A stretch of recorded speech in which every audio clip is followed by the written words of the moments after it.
அனைவருக்கும் வணக்கம். இந்த காணொலியை பார்த்தோன்னே இது எங்கேயோ டெல்லியில் எடுத்திருக்காங்க, இல்லை ஏதோ பனிப்பிரதேசத்தில் ஏதோ பனி மூட்டமாக இருக்குது அப்படின்ற மாதிரி நினச்சிடாதீங்க. இது தேனி மாவட்டம் கம்பம் நகராட்சிக்கு உட்பட்ட குப்பை கிடங்குன்னு சொல்லக்கூடாது.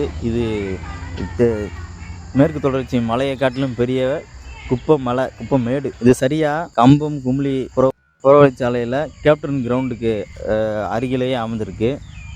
இரவானா தீ வச்சுருவாங்க.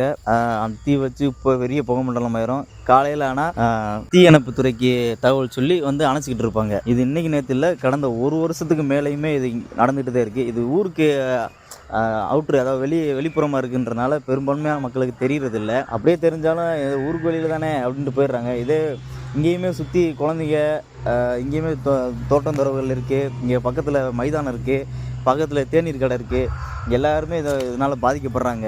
இது சம்மந்தமாக நம்ம நாம் தமிழ் கட்சிக்காரங்கிட்ட சொல்லி அது மனு கொடுத்து பல சூரொட்டி அடித்து ஒட்டி பண்ணியும் அவங்க எந்த நடவடிக்கையுமே எடுக்கலை. இது சம்மந்தமாக நகராட்சி துறையில் போய் கேட்டால் இது நாங்கள் என்னங்க பண்ணுறது, குப்பை போடக்கூடாதுன்னு சொல்லி மக்கள்கிட்ட சொல்லுங்கள் அப்படின்றாங்க. நகராட்சியில் எந்த ஒரு சரியான ஒரு பதிலுமே இல்லை. இந்த குப்பையை மறுசுழற்சி பண்ணுறதுக்கும் அப்புறப்படுத்துறதுக்குமான எந்த வழிமுறைகளுமே இந்த திமுக அரசுக்கு செய்ய தெரியலை. இது இங்கே கம்பத்தில் மட்டும் இல்லை, தேனி மாவட்டம் தமிழ்நாடு முழுக்கவே இந்த குப்பையை அவங்க எப்படி கையாளுறதுன்னு தெரியாமல் தீ வச்சு காற்றை மாசுபடுத்துகிற வேலையை தான் பார்த்துட்டு இருக்காங்க. இங்கே இருக்க அதிகாரிகிட்டையும் அங்கே இருக்க நகர்மன்ற தலைவர்கிட்டையும் நம்ம சொன்னோம்னா இது நாங்கள் என்ன செய்யறது, மக்களுக்கு விழிப்புணர்வு இல்லை, அவங்க குப்பை போடுறாங்க, அதை நாங்கள் எப்படி அகற்றுறது, என்ன செய்யறதுன்னு தெரியல, அதனால நாங்கள் இப்படி வச்சு விட்றோம், அது நாங்கள் தீ வைக்கல, அதுவா தீ பிடிச்சி எரியுது அப்படின்ற மாதிரி 19 பதில் சொல்கிறாங்க. இதே அந்த நகர்மன்ற தலைவர் இங்கே இருக்க சட்டமன்ற உறுப்பினர், நாடாளுமன்ற உறுப்பினர் வீட்டு பக்கத்தில் இப்படி குப்பை மேடு வச்சு எரிஞ்சுக்கிட்டு இருந்தால் இப்போ இப்படினே அலட்சியமாக பதில் சொல்லுவாங்களா, இல்லை இதே மாதிரி விட்டுட்டு கடந்து போயிடுவாங்களா? காலையில் ஃபயர் இன்ஜினுக்கு ஃபோன் போட்டு இரவானா தீ வச்சு விட்டுற வேலையை பார்த்துட்டு இருப்பாங்களா? இங்கே இந்த காற்று மாசுபடுறதுனால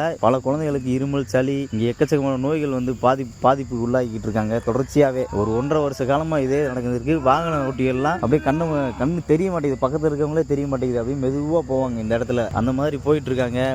இங்கே பள்ளிக்கூடத்துக்கு போகிற குழந்தைகளும் எல்லாம் ஒரு புறம் இருக்க, பக்கத்தில் பெண்கள் கல்லூரி இருக்குது. சட்டமன்ற உறுப்பினர் ஐயா ராமகிருஷ்ணனோட ஆதிசுந்தரி பெண்கள் கல்லூரி இருக்குது. அந்த கல்லூரி வரை இந்த புகை போகும். அங்கே உட்காந்து படிக்கிற மாணவிகள்லாம் என்ன நிலைமைக்கு உள்ளாவாங்கன்னு பார்த்துக்கங்க. இந்த விஷயத்தை கம்பம் நகராட்சியும் திமுக அரசுமே இதை சரி பண்ணுறதுக்கான வழிமுறைகளை செய்தால் நல்லா இருக்கும்னு நினைக்கிறேன். இது எங்கேயோ நடக்குது அப்படின்றதுனால கடந்து போயிடாதீங்க. ஏன்னா இது காற்றுல மாசு கலந்துருக்கு. அதனால இது எல்லா இடத்துலையுமே சுற்றிக்கிட்டு தான் இருக்கும். எடுத்த உடனே வானத்துக்கு போயிடாது. அதனால் பாதிக்கப்படுறது நீங்களும் சரி, உங்கள் தலைமுறையும் பாதிப்புக்கு உள்ளாகுன்றதை மறந்துடாதீங்க.